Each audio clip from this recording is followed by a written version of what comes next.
illustrating lots of books. I got into writing children's books as well. So I'm going to tell you a little bit about that journey, how that all happened, and I've got some like key projects that I think have like really sort of taken me on a new direction in my career. So I put a picture in of where I work. So I've got a studio space. So long before COVID happened and everyone started working at home, like when I left uni, I worked at home, and I think some people really enjoy that. I think I just felt a bit like I was going insane working on my own at home, and I really value having a space to kind of go to that's work and kind of like leave my house hat at home and come in and go into my studio. So it's in a place called Sunnybank Mills in Leeds, which sounds very idyllic. So it's like a big open space, and it's been divided off into like partitioned areas. There's loads of different artists working up there. If I press that button. I'm going to tell you about these books, which I think I'm probably best known for. So they're fantastically great women books, but I'll get to kind of how they happened, but I felt like I had to go a bit further back in time to sort of start the story. So I put this guy in, which is some of my degree work. So I thought it was really interesting, if you were here at Becky's talk this morning, seeing kind of how an illustrator's work changes over time and kind of what you leave within your folio after you graduate from uni. Like it will just naturally progress and develop as you kind of go through your life. So this guy was, I entered him into the Macmillan Prize for picture book illustration, which is still going. And it was a book about dogs who don't like cats and cats who don't like dogs. And I got really carried away, so it was all like printed out on boards, and I thought I'll put them in a giant tin of cat food, or a giant tin of, the cat one was going to be in cat food and the dog one was going to be in a tin of dog food. And I went off to like a metalwork yard in Preston, and I was going to try and get a tin commissioned by this guy, which I never did in the end because it was going to be like really thick and heavy. But yeah, just had a lot of fun with it, and the characters were on like movable magnetic, they were cut out, mounted on foam, and they were on magnets, and you could like take the characters out and play with them.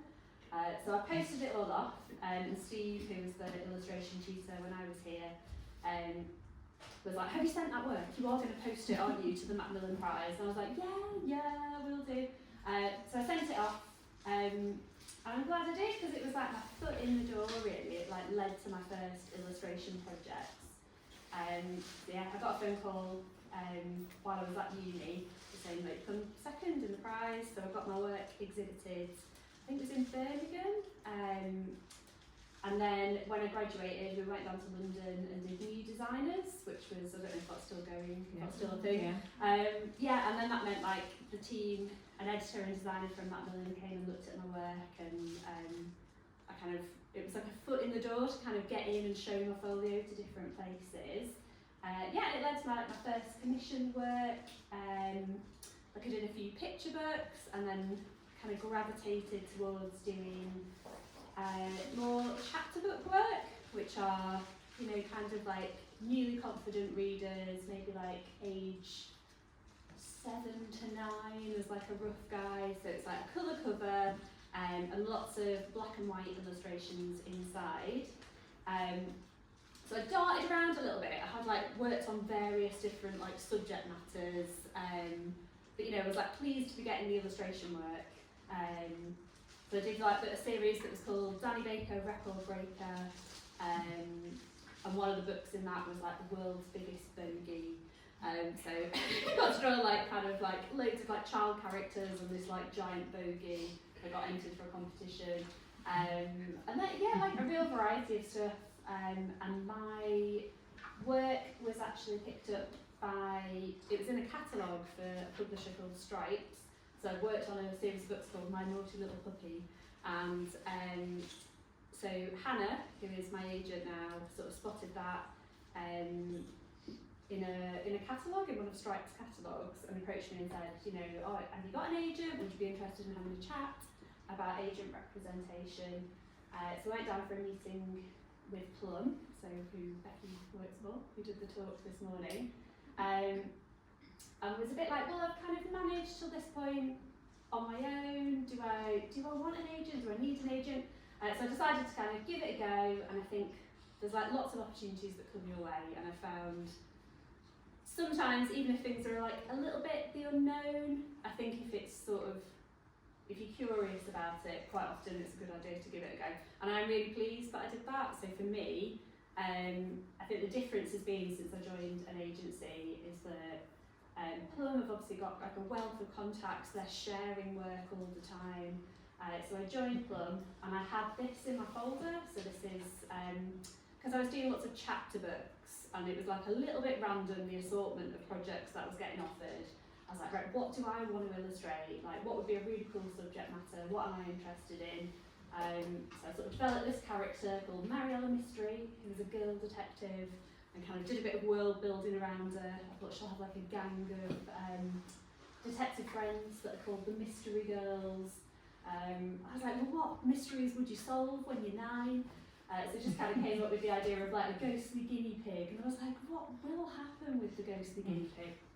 But I did this as like an illustration pitch really, just to kind of have new stuff in my folio and to be able to send that out to publishers and say like, oh, well, if you've got any other detective books, maybe you could ask me to illustrate them. But when I joined Plum, Mark, who set up Plum, he sort of sent my work out to different publishers, and we got a load of messages back saying like, who is Mariella Mystery? What's the story to go with it? Can we meet Kate? Can we have like a bit more of a chat about the project? And I was like, who is Mariella Mystery? What is the story to go with her?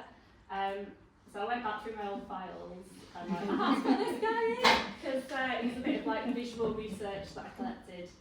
Like, that is a real guinea pig. I was like, that needs to go in the book. Yeah, so I did, took a bit of a deep breath really, because I was like, right, I'm kind of going forward for these meetings. I'm actually saying like, I've got this idea for a book. Yes, I'd like to write the book as well as illustrate it. So I did do my own writing. I'd like come up with ideas for picture books that hadn't been published. And I illustrated a lot of that type of book up to that point. So you might get like anything between like 3 and 8 books in a series. So you get to know the character. It's the same character having different adventures. So I've got to know a little bit about how those books work and how they're structured. So I took like a bit of a deep breath. I was like, right, well, they're asking what is her story. So I did these like world building pieces, like just quite rough black and white images. About like Mariella Mystery is going to have like a mystery solving detectives HQ, which will be a tree house in her garden. Like, she thinks she's really professional, but you know, she is 9, so it's all based around like her bedroom and the local area of Puddleford. And I had like a weird bag that I kept some knitting equipment in, like a knitted bag. So I thought like that could be her mystery kit, and she keeps like false moustaches in there. And then I came up with the idea that the story would be punctuated. So as she solves these mysteries, there's some advice from the Young Super Sleuth's Handbook. So in the books, kind of the chapters are divided up with a bit of advice from this professional organisation for young detectives. Yeah, and just have a lot of fun, like, you know, what would be advertised if this organisation did exist? And doing all that just kind of, even if it didn't end up in the final book, just like built the world of like what it was like to be this girl and what she was into and what being a young detective was like. Yeah, so the books were, I had a couple of offers for them, and I decided to go with a publisher called Orion, who I think are part of Hachette now. I don't know if they are actually, I think they're just Hachette, aren't they? Yeah, so I worked with an editor who, we ended up doing 8 books in the series. That's all the covers that are there. Some of them, like, I got so much support and help, and I feel really like fortunate to kind of have had my hand held through that process a little bit. Because it was the first time I tried to write a book as well as illustrate it. I put this cover in because I remember having a conversation with the editor, and she was like, oh, it's a bit of a Yeti this one, wasn't it? Like the spaghetti Yeti. Fell down a few plot holes, like a few of them, like the deadlines were quite short, so I was doing 2 of those a year. So you've got to kind of have your whole, like, your plot, what is the different adventure, rough draft of the text. I did all the layouts for these as well, so like the illustrations were quite integrated with the text inside, and it was all done in a diary format. So I just created this kind of big project for myself to do. So like when you write and illustrate, it never really leaves your desk. So if you're illustrating a project, you might send it off and it's going to go back for feedback with the author and the publisher are going to look at it. So you might feasibly be able to like pick up something else and start doing it, or be working on a few projects at once. But I found with all these kind of author illustrator projects, it takes up so much of my brain power that I'm kind of doing the whole thing. But yeah, it's hard to kind of do other projects at the same time. But yeah, like kind of when I was coming to the end of working on, the other thing to say is like some of these books as well, the starting point for them was the title. So the publisher, because they're thinking ahead to things like the Bologna Book Fair and sales meetings, and kind of if one book's been quite successful, they want to be able to tell like Waterstones, or these books also had foreign co-editions, so they want to kind of tell the overseas publishers what are the upcoming titles, do you want to take the next 4 books in the series. So I came up with the title of one, The Disappearing Dinner Lady, and when I actually sat down to write it, I was like, here is the disappearing dinner lady, oh my goodness. But giving yourself a title, I think sometimes like it's a good, you can like work back from there, and it's the inspiration point to just get started. Yeah, so I think by the time I came to the last one, the Mystic Moustache, I did feel like I'd like learned a lot about the process, about all the like holes that you can fall down trying to write this sort of book. And I felt like that one, I was like, oh great, that's gone quite smoothly, got that off to the editor. But yeah, while I was working on this series, so on this one, The Curse of the Pampered Poodle, I'd looked at pictures of Amelia Earhart, the first woman to fly solo across the Atlantic. There's a bit of visual reference to develop this fictional character called Lady Winkleton, who travelled the world bringing back curious objects to put in her museum. And I kind of did that illustration, I think I put it on Twitter, and then Mark, my agent, we were kind of discussing like ideas for new projects because this was coming to an end. And he was like, oh, Amelia Earhart, hang on a minute, is it your second name Pankhurst? I was like, yes, maybe there's an idea for a book in there. So it took that kind of conversation, and like being able to have that conversation with, through having an agent, to kind of make me see like maybe there was an idea staring me in the face. Because interestingly enough, my second name is Pankhurst, but I think my knowledge of Emmeline Pankhurst was largely based on films like Mary Poppins. This is the children's mum in Mary Poppins with her nice spokeswoman sash. Yeah, so it kind of got me thinking, like, what other books are out there about amazing women from history. Like, I'd never worked on a non-fiction book before, so again I was quite daunted. I was like, right, can I actually do that? Because I'm not a historian.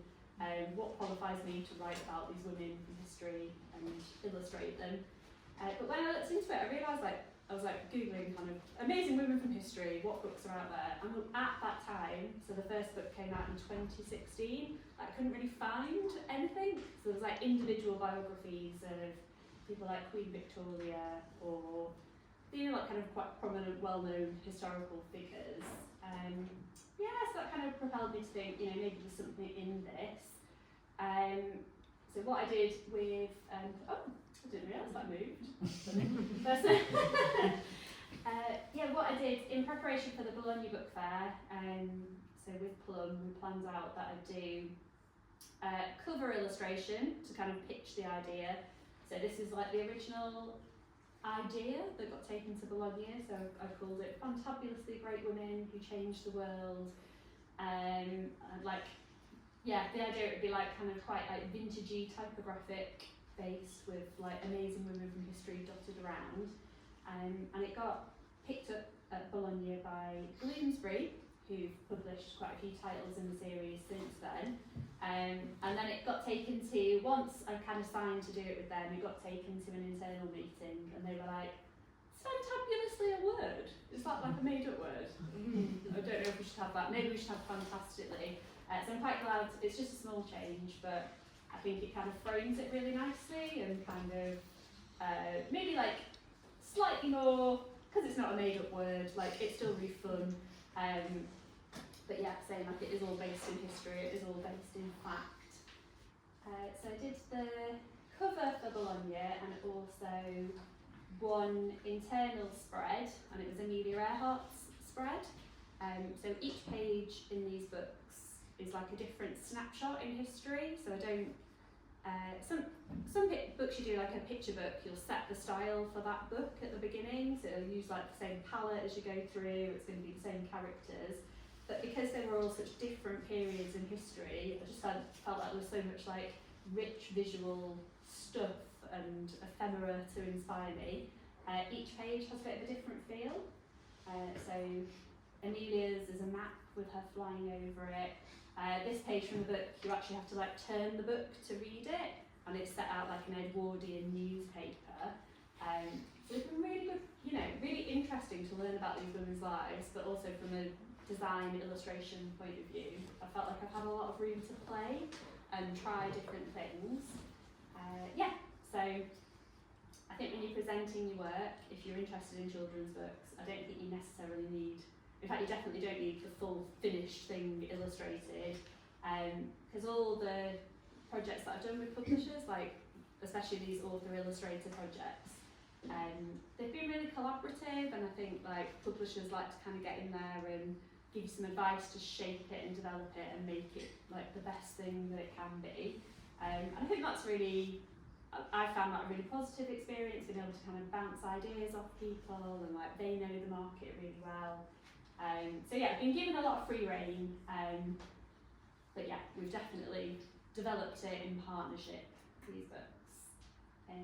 Yeah, so that's, and then Frida Kahlo's page is a bit different. So I tried to make this look like her blue house in Mexico, and obviously a few of her famous self-portrait paintings there. So the gaps around them, so when books are co-editioned, you might know this already, your text is all on a separate layer, which causes no end of problems for things like, when I wrote Amelia Earhart, I was like, I definitely want the title to be red, that'll look lovely. And in the final book, they were like, you can't have that because it'll be on the text layer, and because it might be printed in different languages, even though her name stays the same, it has to be black and white, grayscale. So it's just like little niggly things like that. So the gaps are just where the text, like to leave some space for the text to go over the top. Yeah, and then for if your book's translated into German, you need to like leave a lot of space because quite long words in German. Yeah, so those books. So there's 4 picture books in that series, each focusing on a different theme. So there's one about like called Fantastic Great Women Who Worked Wonders, that's about like pioneers in careers, which could have been the other alternative title for that one. Then there's one about you know, like the environment is such a big issue, so I've done one called Fantastic Great Women Who Saved the Planet, and that focuses on the work of different environmentalists. And then there's also, so the picture books I'd say are like the older end of what a picture book would be, so they're quite detailed, there's a bit of text in there, you'd maybe read them together. I know a lot of people like read a page a night before bedtime with their kids, but we also did chapter books, so they are, again, a colour cover and lots of black and white illustrations inside. So these are a few of Frida Kahlo, and again I was given so much free rein with this project that I just went to town. So there's I think they're like 180 pages long, but nobody had said rein it in. You maybe don't want to put a really 3 detailed illustrations on each spread, but that's what I went and did. So they're a bit of a labour of love, and they take quite a long time to do, even though it's just black and white. So I work in pencil, like I just like the freedom of like pencil on paper, and I use like my iPad and Photoshop just to kind of finish them off, especially the black and white stuff. Like I use the iPad to finish it off. But yeah, I just like I find like drawing on screen a bit slippy. I do a bit of it, but I'm just I really want them to like make a map that you can draw on screen with a nice like textured screen. That would be great if you're nodding. We just need that for Apple to make that. Yeah, so I think these books have, out of everything I've worked on, they've definitely been like the most popular. Like they've sold really well, and it's co-editioned, and there's been things like along the way like some merch, so we have like calendars and postcards at one point, and then it's also been turned into a stage show. So I've got a phone call. It's like one of those, like occasionally you get like a phone call out of the blue and you're like, oh, what now? So it's from theatre producers called Kenny Wax. So they've done musicals. So I went for a meeting with Han, from my agent from Plum, into their offices in the West End, and we were like, oh, got offices in the West End, this is exciting, isn't it? So they were telling me about musicals that they've made before, and they do a lot of musical theatre for children, and they were talking about a musical for adults called Six that they've done, and I was like, oh, what's Six? So I hadn't heard of it, but it's a musical about the wives of Henry VIII. So it's telling what happened from their point of view, so we hear it from the women who were on stage. Yeah, then I went away and I was like, oh right, Six is like quite a popular thing. So I think they were pitching this as like, it's being described as Six's little sister, which is really cool. Yeah, so I got to work with the team behind this. So I spoke to the director, Amy Hodge, and she was like, what's the most important thing to you about the books? Like what would you be really gutted if we leave out? So I was like, part of the creative process, even though they went away and actually made it. And I said, the most important bit to me actually is at the back of the book, which I haven't actually brought with me, there's a scene called The Gallery of Greatness, where all the women who are featured in the book are like giving a bit of one-liner advice back to readers about like, so there's a question, how will you change the world?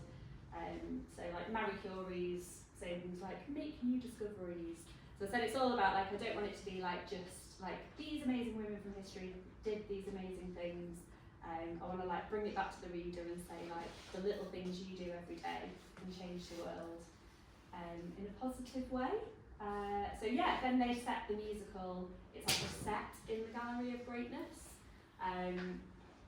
So they've got like a child character. So in the book, we're just sort of flitting through these women's lives, and it's a page about each woman. But in the musical, there's a character called Jade, who's a young girl, and she meets the fantastically great women in the Gallery of Greatness. So yeah, like going to see that for the first time, like blew my mind slightly. Yeah, and there's like there's a pop soundtrack to go with it, with loads of like inspiring, uplifting tunes. So I've got a video of it that I can show if it'll play. Hopefully it'll play. Just to give you a little sample. Will it work? Yeah.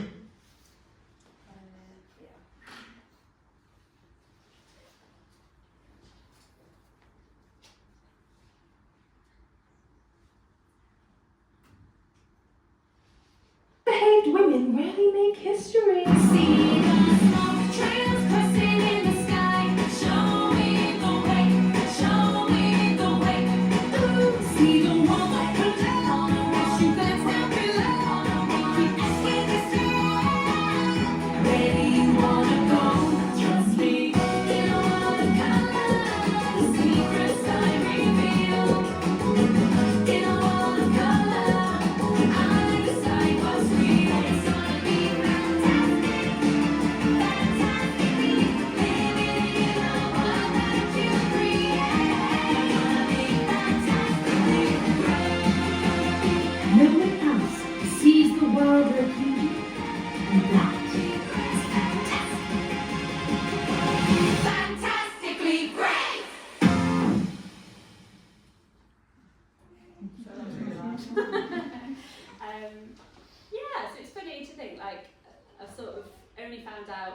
was in my 20s that there's a very sort of distant family connection back to Emily Pankhurst.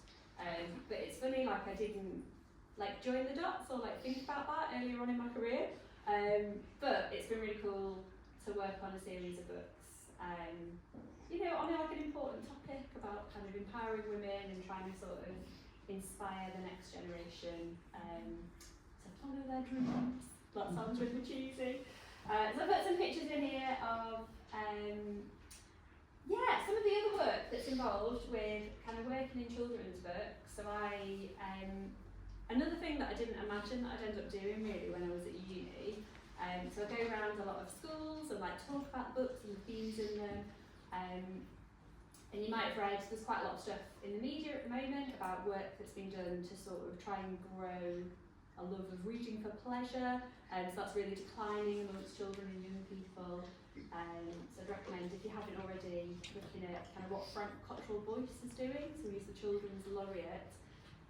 So yeah, it's like really great to kind of go and visit schools. I do a lot of work with like bookshops, going out talking about your book.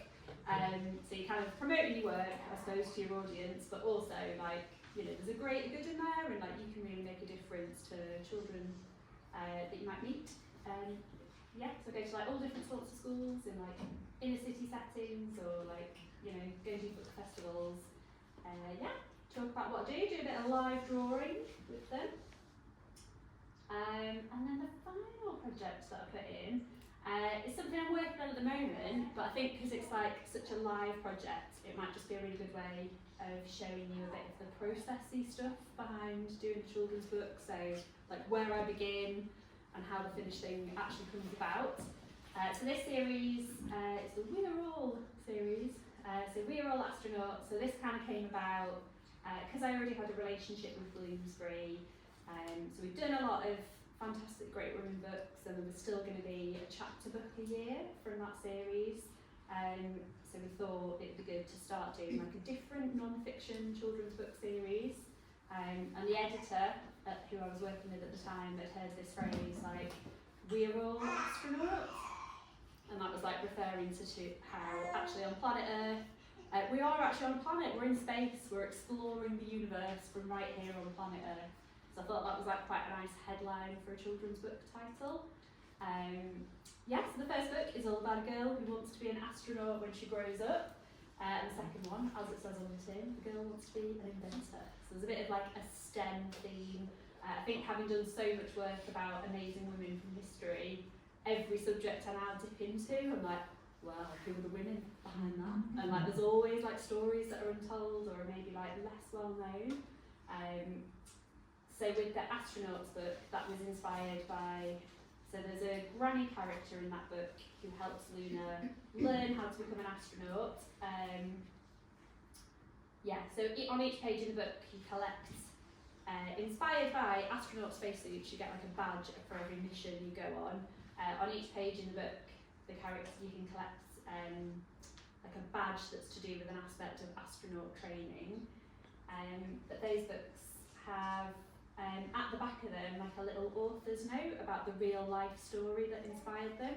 And the astronauts one is, I don't know if you've ever seen, there's a Netflix documentary called The Mercury 13, and there was a group of women in the 60s who trained to be astronauts, but when they got to the end of their astronaut training were told, you can't go to space because girls can't handle that, we don't want female astronauts. And there was a woman called Wally Funk who was one of those astronauts, and she never gave up trying to get into space. And in 2021 she became the oldest woman to ever go into space when she was 82. So there's a little photograph of her at the back of the book. And with the inventors book, we've used, there's a really cool invention called the Hero Arm, which is a bionic arm that was designed with the help of young inventors. So there's a little note at the back of the book about that as well.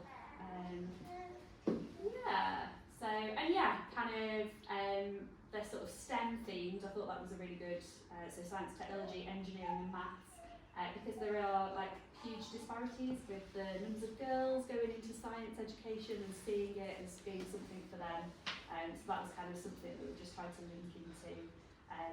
It's a big agenda in schools, trying to kind of open those subjects up to girls as well as boys. Yeah, and then the Inventors one, these books have also got like a little story running through them. So in the Inventors book, Lizzie Sparks, who is the young inventor, has lost her pet hamster.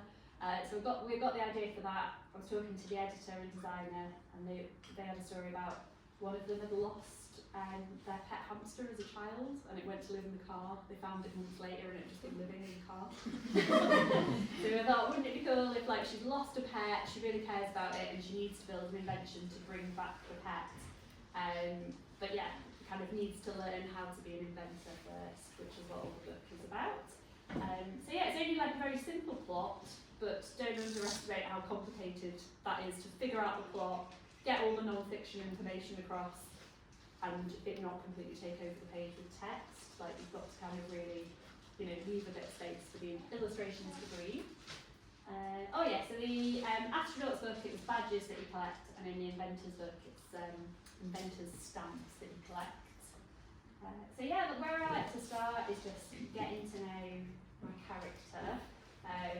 So I did lots of like pencil sketches of Lizzie, just like kept them quite rough. I thought, what inventions would a young inventor have? So I had her in this pair of bubble-powered roller boots, which sent me on a whole roller disco influence vibe for her outfit. So this is kind of what I sent to Bloomsbury. So even though I kind of got this book lined up, we know it's happening, like as an internal team, you know, they have lots of meetings, like covers meetings. The cover went backwards and forwards quite a few times. So there's a few illustrations here of different inventions that might have been on the front cover. So that went on and on. I kept like drawing different inventions. There was like a plate washing invention. This is just like a drawing board with lots of like, I don't know, a machine watering the plant. And they were like, it needs to be really clear, and it would help if it's something that is then going to appear in the book and be part of the story. So that's where like the robo catcher that's made out of random junk objects that she found came from. Yeah, so do like lots of character designs, just try and sort of draw my character moving so you can kind of get to know them. This was just like a bit of world building that I did that never ended up in the space book. But yeah, it was like how would a child, you know, how would they think of the International Space Station? So she's just built it all out of cardboard boxes.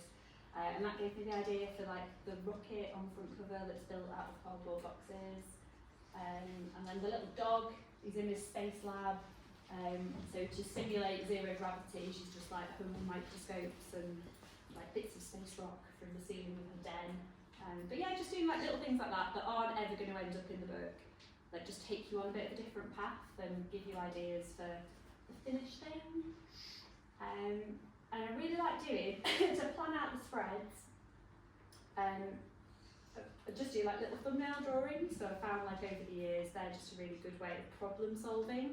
So if you draw them like really small, you don't have to get all the details in, but you can get a general idea for what the spread's going to be, and it really helps communicate your ideas with the team that I'm working with at the publisher. And I'm always worried that I'll be like, I've just sent them basically a stick man. It's like, are they just going to be like, what is this rubbish, why are we paying you? But they're like, oh no, literally some people's roughs come through and they are stick men, as long as we've got an idea for like how the spread's going to work. It just sort of helps with planning it and not going too far down the line with a finished bit of artwork, only to have to change it, which does happen from time to time. And then I've got a finished spread, so if you look in that like corner where it says page 10 and 11, that was me like just planning out what ended up being this spread, which is all about stargazing and astronomy. Yeah, and these are just a few roughs that I've done for the finished Inventors book that doesn't come out until June actually. So I was watching a lot of like Barbie movie, had just come out at the cinema, so I was thinking about like all those pictures of Barbie inside her box. So I was like, what about an inventor in a box? That could be one of the threads when we're talking about inventor skills. So that's like what the finished page ended up looking like. And then I was looking at these, I was like, page 18 and 19, biomimicry, which is about taking inspiration from how nature does things to invent stuff, like glue, surgical glue inspired by slug slime to stick your organs back together when you're having an operation, and fireflies, the way a firefly's tail lights up, like the way the shape of the scales informing LED lighting inventions. So that was my like little scribble. I was like, right, it's going to be like a really messy back garden, and there'll be kind of go around the garden and see all these different examples of biomimicry.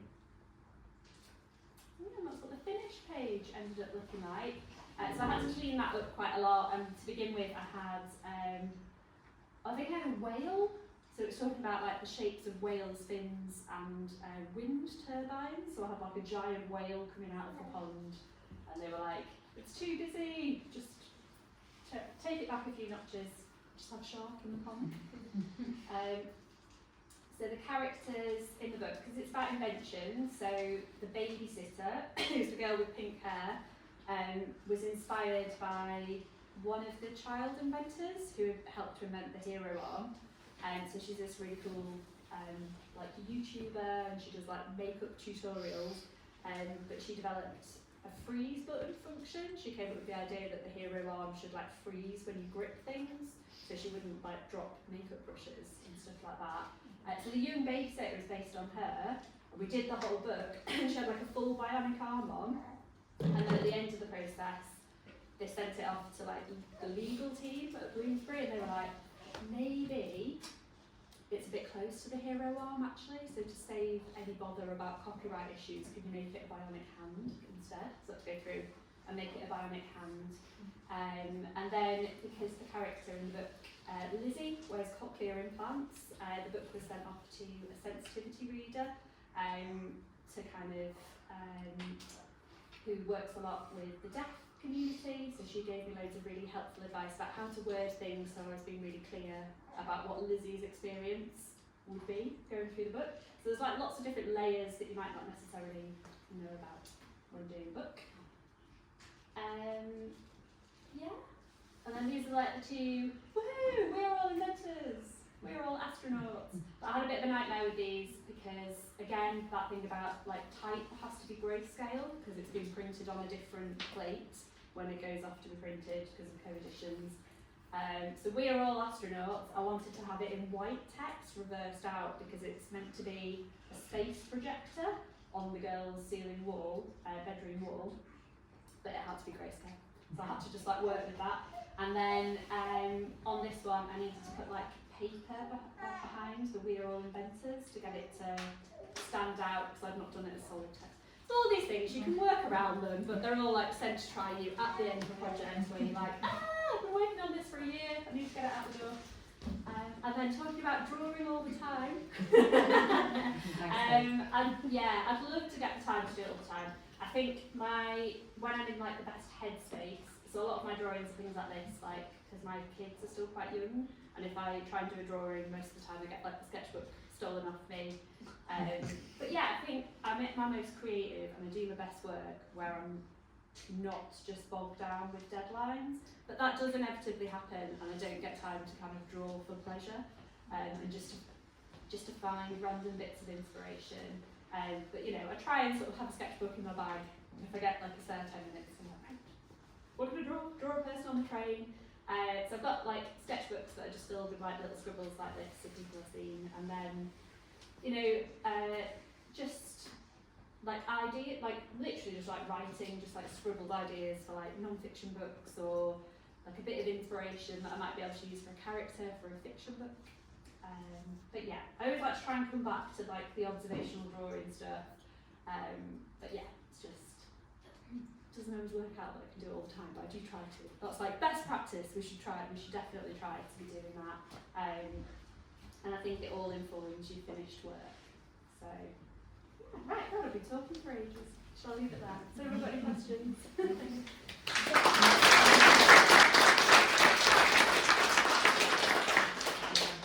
Your own handwriting that's throughout the books? Is it your own? Have you Yeah, so with the... I just noticed that that's your wee sketch, it's the same handwriting as in the books. Yeah, it's all the speech bubbles that are in the books.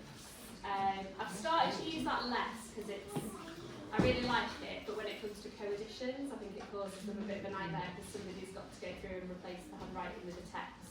So I've now got, we've made a font of my handwriting, which I don't know if I've got any examples of it on here.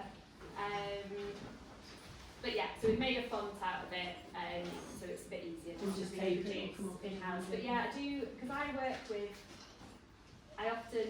quite like working with text, like not all illustrators like to do that. But I don't feel like my illustration's finished until I've written all over it, whether it's handwriting or I've like done the text myself in InDesign and I've selected the font, because I get really like, oh, I don't like that font of yours, so I quite like to do it. Yeah, I think having things like the handwriting font is really good. When you do like your Fantastic Great Women series, do you struggle to choose like who you put in the boxes you've got to and not because of this, or how do you come about like slimming it down in a way? So we do, I think the first one felt, because I didn't really know what was going to happen with it, so I think we picked like slightly more well-known women like Marie Curie. If you're going to name a female scientist, like most people have heard of her. So the first one in a way was a bit simpler, and we whittled the list down to try and kind of give like a really diverse range of stories. Yeah, and like not have it all from the USA, to kind of space it out like global stories as well. And then try and have like a different discipline, like somebody from the arts, somebody from science, an activist. Yeah, and then as you go through the books, you do end up with like quite long lists of women that I'd like to use, and you always have to be like, she wasn't fantastically great enough. But she's not the case, it's just like, for balance, we probably don't want two scientists, or yeah, just to kind of give a broad range of stories really. But I don't do that on my own, like I do that with the editor that I'm working with. And I find like, you know, finding the stories to go in the book, it's really good to talk to people who work in different fields. So I spoke to someone who worked in animation, and she suggested a female animator to me that I'd never heard of, called Lottie Reniger, who like predated Disney and used a lot of the technology. She pioneered it and then he used it, but became loads more famous because he's a man. And you know, because he was good. But yeah, there's like a lot of stories like that, and like the woman who invented Monopoly had her idea pinched. Have you heard about that as well? Yeah. So she invented it as like a game to show the evils of capitalism. And then this guy, Charles Darwin, and like was like, oh no, we'll just turn it on its head. And he made millions, and she made like $100. Monopolised. Yeah. So is there any of that? I have a question. Out of all the great women you've wrote about, which one did you really think was like just wow, like the best kind of one? There's like loads about some of the stories though. Like, how did I? Because a lot of them I've not heard about until I got into doing the research for the books. So there was a woman called Noor Khan, and she was a children's author. So she wrote like traditional Indian stories, like children's stories before World War II, and then moved from France to Britain. They discovered she was really good at Morse code, sending Morse code messages, like when she kind of went to help with the war effort, and she ended up being a secret agent and like being dropped behind enemy lines in Paris. And like she had all her equipment in a suitcase, and she had to like run around and send messages from people's greenhouses. But yeah, it was like a really sad end to the story. So she was captured and didn't survive the war. So like writing about that sort of ending is like really hard. You know, it's tricky to word it because it is for a younger audience. So I think I just wrote like sadly she didn't survive the war. But yeah, like that was quite a like remarkable story of someone who did a very different job and in extraordinary times did something incredible. Maybe her story. Any other questions? Is it a bit late on Tuesday? Go on. You said that you do like your pencil sketches and stuff. Oh, But yeah. How do you colour? So what do I do? I've got like a bank of like textures that I've kept like since I was at uni. So I've got these like ring binder folders of like envelopes that I liked and like bits of fabric. So I scanned them all and made a big like bank of textures. So I use a bit of texture in there, and then do most of it. I've tried to sort of do colour work in Procreate, and I just can't really. And then, because the screen's quite small, I just find it a little bit frustrating. But I'd like to be able to use that more. I think I've just got to sit down, just because it's a bit more tactile, isn't it? But I do a lot in Photoshop. Yeah. So, and then, yeah, just sort of scan like smudgy bits in, or maybe like, sometimes I just use like a digital paintbrush, but then sometimes it's someone's hair. And I'd be like, oh, it'd be better if I just like printed it and scanned it in as a patch and drop it in Photoshop. So yeah, like a mixture of things. Go on. Do you think it's easier to also do like the writing and stuff as part of like as like a collective thing at the end and giving it to publishing and stuff, or is it easier to do jobs where there's an author doing the writing and then you doing the illustrations as part? Like Yeah, I think they're just like a bit. So I do still illustrate for other authors. So I'm doing like a book of plays at the moment. And it's quite nice in a way because it's just there and you can be like, right, I'll read it, what do I think of it, like I'll do a bit of visual research about what they've written. But I suppose like personally, like everyone's different, personally I quite like writing it as well because you kind of involve from start to finish, and you've got kind of a bit more creative control, I suppose. But that said, like the work that illustrators do who work in partnership with an author is like incredible as well. I guess it's just like personal preference really, and then like different types of project. I think because I'm not like trained as a writer, I've come to writing through illustration. And it's all storytelling, isn't it? I find writing harder, like it takes me longer to do and I have to sort of sit in silence and concentrate, whereas when you get to the nice colouring in stage, you've like solved a lot of your problems and you're just doing the final spread, which is really nice.